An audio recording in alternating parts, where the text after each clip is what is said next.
This is Genesis chapter 3, the King James Version.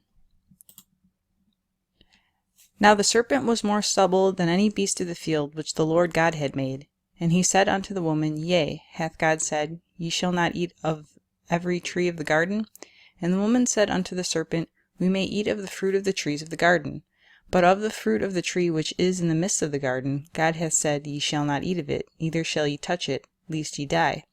And the serpent said unto the woman, Ye shall not surely die. For God doth know that in the day ye eat thereof, then your eyes shall be opened, and ye shall be as gods, knowing good and evil.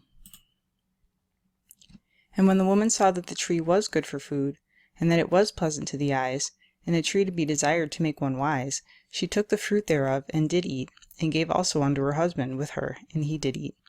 And the eyes of them both were opened, and they knew that they were naked, and they sewed fig leaves together, and made themselves aprons.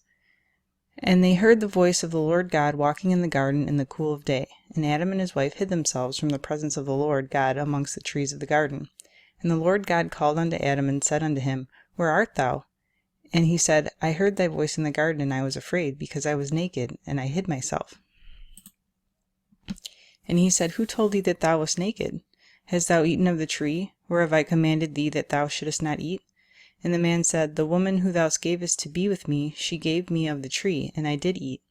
And the Lord said unto woman, What is that thou hast done? And the woman said, The serpent beguiled me, and I did eat.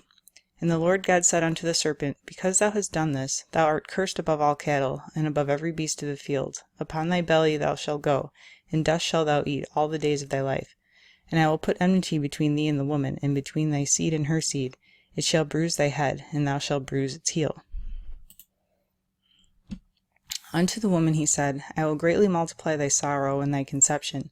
In sorrow thou shalt bring forth children, and thy desire shall be to thy husband, and he shall rule over thee. And unto Adam he said, Because thou hast hearkened unto the voice of thy wife, and hast eaten of the tree, of which I command thee, saying, Thou shalt not eat of it, cursed is the ground for thy sake. In sorrow shalt thou eat of it all the days of his life. Thorns also and thistles shall it bring forth to thee, and thou shalt eat the herb of the field. In the sweat of thy face thou shalt eat bread, till thou return to the ground.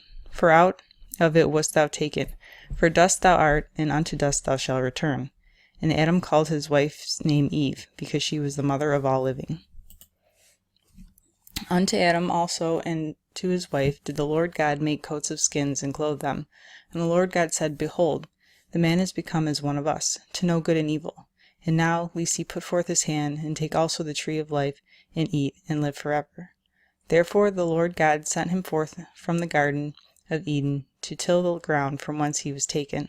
So he drove out the man, and he placed at the east of the garden of Eden cherubims and a flaming sword, which turned every way to keep the way of the tree of life.